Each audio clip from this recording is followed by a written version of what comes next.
Hello everyone, ఎలా ఉన్నారు? Welcome to my channel.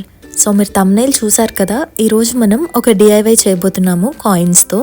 అదేంటి అంటే అమ్మవారికి వేయటానికి కాసుల హారం ఉంటుంది కదా, సో అదే అనమాట. ఇది మా మమ్మీ ఎక్కడో చూసారంట, సో నన్ను కూడా చేయమని అడిగారు.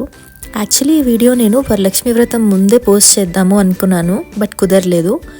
ఎనీవేస్, ఇంకా శ్రావణ మాసం ఉంది కాబట్టి వీఆర్ నాట్ లేట్. మీరు కూడా మీ ఇంట్లో ట్రై చేయండి, చాలా బాగుంటుంది. సో ఇది ప్రిపేర్ చేయడం కోసం మనకి కాయిన్స్ కావాలి. 1 rupee, 2 rupee are 5 rupee coins ఏవైనా పర్లేదు. నేనైతే ఇక్కడ 1 రూపీ కాయిన్స్ తీసుకున్నాను. కాయిన్స్ వద్దు అనుకుంటే లక్ష్మీదేవి కాసులు దొరుకుతాయి కదా, వాటితో కూడా ట్రై చేయొచ్చు.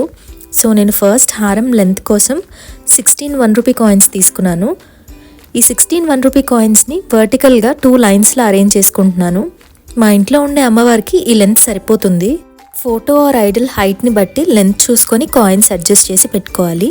మన వర్టికల్ అరేంజ్మెంట్ ఆఫ్ కాయిన్స్ ఉన్నాయి కదా, వాటిని వీ షేప్కి అడ్జస్ట్ చేసుకోవాలి. అలా అడ్జస్ట్ చేసుకున్న తర్వాత ఇంకొక 5 కాయిన్స్ని తీసుకోవాలి.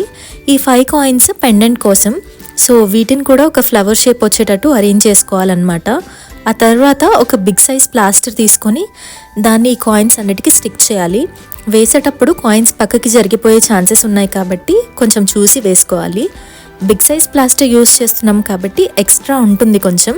సో దాన్ని బోత్ సైడ్స్ లోపలికి ఫోల్డ్ చేసేసుకుంటే బ్యాక్ సైడ్ మళ్ళీ ప్లాస్టర్ వేయాల్సిన అవసరం ఉండదు. సో సేమ్ ఇలానే కిందున్న పెండెంట్కి కూడా రిపీట్ చేయాలి. బట్ పెండెంట్కి బ్యాక్ సైడ్ కూడా ప్లాస్టర్ వేయాలి, సో దాట్ అది స్టిఫ్గా ఊడిపోకుండా ఉంటుంది. సో ఇంకా మన కాయిన్ హారం రెడీ అయిపోయింది. దీంతో పాటు నేను ఇంకొక షార్ట్ హారం కూడా ట్రై చేశాను. సో అది కూడా సేమ్ ప్రాసెస్, బట్ కొంచెం డిఫరెంట్ మోడల్ అంతే. ఇవి మీకు ఎలా అనిపించాయో కామెంట్ చేసి చెప్పేయండి. బాయ్.